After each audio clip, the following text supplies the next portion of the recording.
ninguém é só uma ilha. Para crescer, aprender, construir conhecimento, para se construir, o ser humano precisa dos outros.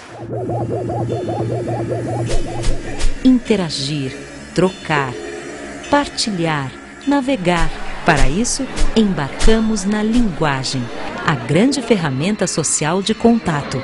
E é ela que, possibilitando a troca com o outro, permite a cada indivíduo, constituído dessa interação com o outro, completar-se para conquistar o seu potencial. Esse é o pensamento de Lev Vygotsky, o psicólogo e professor judeu-russo que fundou a chamada psicologia histórico-cultural, também conhecida como psicologia interativista sociocultural ou psicologia socio-interacionista, ou ainda teoria histórico-social. Ele foi o primeiro psicólogo moderno a enfatizar que a cultura se integra ao homem pela atividade cerebral, estimulada pela interação entre parceiros sociais, mediada pela linguagem. A linguagem, a ferramenta que torna o animal homem, verdadeiramente humano. Contemporâneo do psicanalista e professor suíço Jean Piaget, Lev Vygotsky nasceu na cidadezinha de Orsha, em pleno Império Russo, na região da Bielorrússia, no final do século XIX. E morreu jovem, de tuberculose, aos 37 anos, porém com uma importante obra de mais de 200 de trabalhos científicos. Os mais conhecidos no livro Pensamento e Linguagem.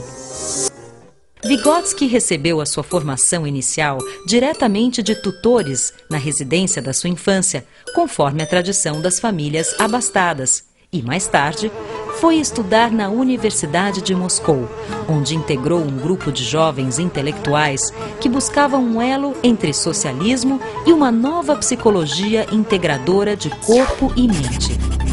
Assim, embora graduado em Direito, Vygotsky transitou também pelas áreas da medicina, psicologia, história, literatura, filosofia, atrás da formação interdisciplinar decisiva para a base das suas ideias, que mesclavam a biologia do corpo com a filosofia, literatura e psicologia da mente. Vygotsky formou-se na Universidade de Moscou no histórico ano de 1917, marco da Revolução Russa que derrubou o Império dos Czares e deu lugar à nova Rússia socialista, governada pelas ideias de Marx. O discurso marxista postulava que tudo é histórico, fruto de um processo, e que são as mudanças históricas na sociedade e na vida material que modificam a natureza humana, em sua consciência e comportamento. Influenciado por essas ideias, Vygotsky construiu a sua teoria sobre as funções psicológicas superiores e como a linguagem e o pensamento estão fortemente conectados. Para Vygotsky, é importante avaliar a criança pelo que ela está aprendendo e não pelo que já aprendeu. Sua teoria procura avaliar os processos mentais envolvidos na compreensão do mundo. E o modelo de aprendizado descrito por suas ideias representou um grande salto para a pedagogia, especialmente quando descreve a zona de desenvolvimento proximal. Para ele, uma das etapas de aprendizagem mais importantes. Para entender as ideias de Vygotsky, é fundamental inteirar-se de 4 pensamentos chaves vygotskianos: interação, mediação, internalização e ZDP, Zona de Desenvolvimento Proximal. Vygotsky descobriu que para melhorar o nível da aprendizagem, mais do que o indivíduo agir sobre o meio, precisava interagir. Para ele, todo sujeito adquire seus conhecimentos a partir de relações interpessoais, de troca com o meio.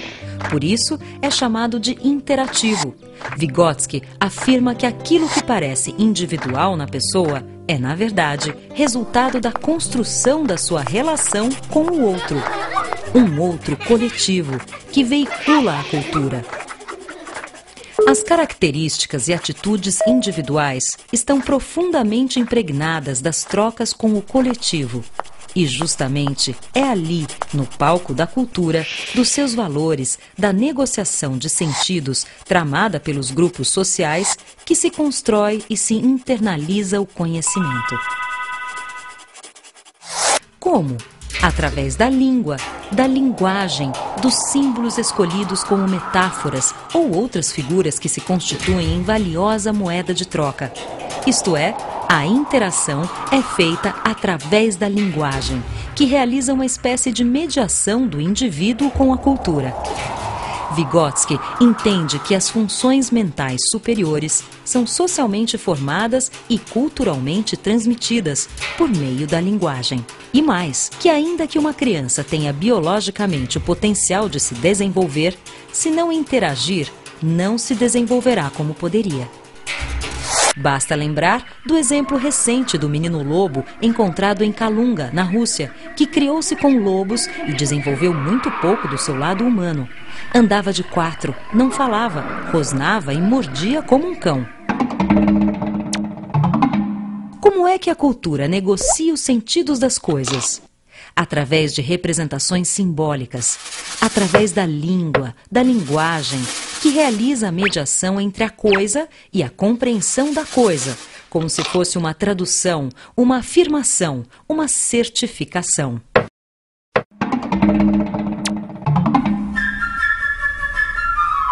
Se pegarmos, por exemplo, uma cadeira, e há um consenso entre nós de que vamos chamá-la de cadeira, e que se diz cadeira, e que serve para sentar, a criança entende.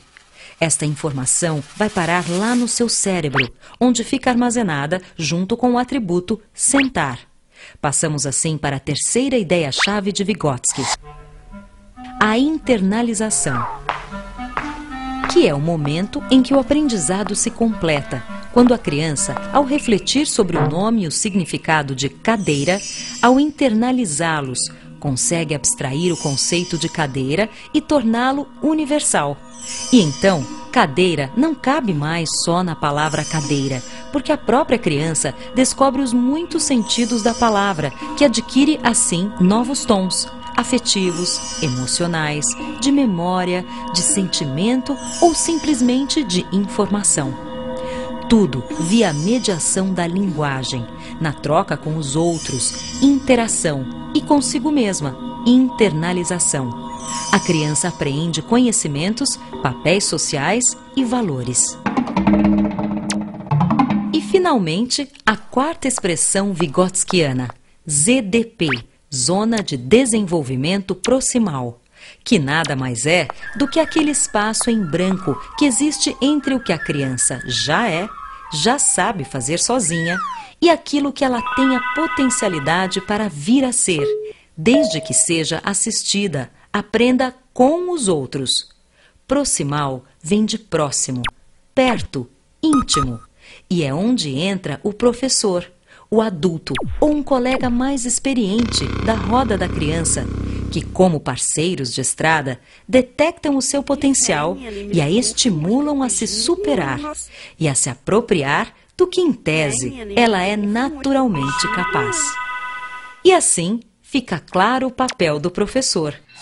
Para Vygotsky, o professor é um mediador entre a criança e o mundo, um parceiro de estrada mais experiente, um descobridor da ZDP do aluno, que o ajuda a interagir com os outros e consigo mesmo, e assim atingir o que lhe é de direito, não o melhor além do outro, mas o melhor de si mesmo, isto é, o seu potencial.